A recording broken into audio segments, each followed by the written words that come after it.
Hello everyone, मैं हूं आनंद दीक्षित और आज मैं बात कर रहा हूं पूरे देश में चर्चित शब्द मॉक ड्रिल के बारे में। जैसा कि केंद्र सरकार मिनिस्ट्री ऑफ होम अफेयर्स ने ये निर्णय लिया है कि 7 तारीख को संपूर्ण देश में मॉक ड्रिल कराई जाएगी। ये मॉक ड्रिल क्या होती है, क्यों आवश्यक होती है, क्या इसका परिप्रेक्ष्य होता है, क्या इसका उद्देश्य होता है और ये क्यों कराई जाती है, इन सब बिंदुओं पर आज मैं इस वीडियो में चर्चा करने जा रहा हूँ। तो सबसे पहले मैं आपको बताना चाहूँगा, किसी भी प्रकार की आपात परिस्थिति, खासकर युद्ध परिस्थितियों में हमें अपने जो हमारे महत्वपूर्ण ठिकाने हैं, महत्वपूर्ण संसाधन हैं, उनको कैसे सुरक्षित रख सकते हैं, हमारे अपने देश के नागरिकों को कैसे किसी भी प्रकार की युद्ध के समय पर आई हुई आपात परिस्थितियों में हम उनको सुरक्षित रख सकते हैं, सुरक्षित बचा सकते हैं। इसके लिए एक कवायद होती है जिसको हम मॉक ड्रिल कहते हैं। ये एक तरीका की पूर्व अभ्यास होता है उस सिचुएशन, उन परिस्थितियों से बचने के लिए या उन परिस्थितियों में, विकट परिस्थितियों में अपने आप को सुरक्षित, अपने संसाधनों को सुरक्षित रखने के लिए, जो कि किसी भी युद्ध के दौरान कभी भी आ सकती हैं। ऐसे में पूरे देश में 7 तारीख को ये मॉक ड्रिल कराई जा रही है, जो कि सिविल डिफेंस और होम मिनिस्ट्री के माध्यम से कराई जा रही है, जिसमें कि बहुत सारी एजेंसीज इंक्लूड रहेंगी, जैसे NDRF, NDMA, NSS, NCC, home guards इत्यादि जो संस्थान हैं वो इसमें इन्वॉल्व रहेंगे और संपूर्ण देश में ये 244 जिलों में कराई जा रही है। बताते चलें कि जो सीमावर्ती यानी सीमा के नज़दीक के जितने भी एरिया या क्षेत्र रहता है, उसमें किसी भी प्रकार की युद्ध की स्थिति में सबसे ज़्यादा तनाव और सबसे ज़्यादा असुरक्षित क्षेत्र कहा जाता है। ऐसे एरियाज़ में वहाँ के नागरिकों को सुरक्षित रखने के लिए, वहाँ पर उपस्थित संसाधनों को सुरक्षित रखने के लिए आवश्यक होता है कि इस तरीके से उनको तैयार किया जाए ताकि युद्ध की स्थिति में वो अपने आप को बचा सकें, अपने संसाधनों को सुरक्षित रख सकें और दुश्मन के किसी भी इरादे को नाकाम कर सकें।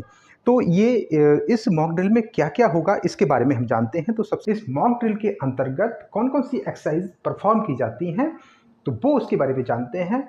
सबसे पहले इसमें जो मॉक ड्रिल है, उसके अंतर्गत जो एक्सरसाइज है वो है air red siren. Air red siren का मतलब होता है कि किसी भी प्रकार के हवाई हमले में एक बहुत तेज से हॉर्न यानी सायरन बजाया जाता है, जिससे कि वहाँ के जनता, आवाम, नागरिक या सिविल डिफेंस के लोग ये पहचान कर लेते हैं कि दुश्मन के द्वारा कोई हवाई हमला हुआ है और ऐसी स्थिति में वो अपने आप को किसी बंकर इत्यादि सुरक्षित जगह पर पहुंचा देते हैं और सुरक्षित हो जाते हैं। दूसरे नंबर पर जो एक्सरसाइज इस मॉक ड्रिल के अंतर्गत परफॉर्म कराई जाती है वो है crushed black out. Crushed black out का मतलब होता है पूरी तरीके से रात में अंधेरा कर देना। इसका मकसद होता है कि रात्रि के समय दुश्मन के द्वारा किसी भी रिहायशी इलाके पर, किसी संस्थान पर या किसी बड़ी बिल्डिंग इत्यादि पर अटैक ना किया जा सके, क्योंकि लड़ाई के दौरान बिल्डिंग, रिहायशी इलाकों या किसी संस्थान में चलने वाली रोशनी या लाइट के माध्यम से ही दुश्मन उन जगहों को चिन्हित करता है और वहां पर अटैक करता है। क्रश्ड ब्लैकआउट यानी पूरी तरीके से अंधकार कर देने से दुश्मन उन रिहायशी इलाकों की पहचान नहीं कर पाता है और ऐसे हवाई हमलों से या किसी भी प्रकार के आक्रमण से बचा जा सकता है। तीसरे नंबर पर जो एक्सरसाइज कराई जाती है वो है कैमोफ्लाइज एक्सरसाइज।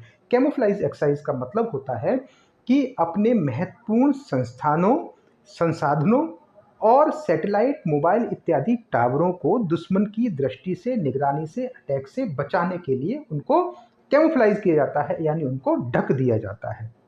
ऐसे में दुश्मन उन संस्थानों का, उन सैटेलाइट्स का, उन टावर्स का एरियल व्यू नहीं ले पाता है और वो उनके हमले से सुरक्षित हो जाते हैं। चौथे नंबर पर जो एक्सरसाइज होती है वो होती है इवैक्यूएशन एक्सरसाइज। इवैक्यूएशन एक्सरसाइज का मतलब होता है जहां पर हाई सिक्योरिटी अलर्ट है, जैसे कि बॉर्डर के नज़दीकी एरियाज में हाई अलर्ट रहता है, वहां पर वहां के लोगों को निकाल कर सुरक्षित स्थान पर पहुंचाने को इवैक्यूएशन ड्रिल कहा जाता है। और इवैक्यूएशन ड्रिल के अंतर्गत वो वहाँ के लोगों को, वहाँ के अच्छे महत्वपूर्ण संसाधनों को निकालकर सुरक्षित जगह पर पहुँचा दिया जाता है। 5वें नंबर पर जो एक्सरसाइज होती है वो होती है सिविलियन ट्रेनिंग।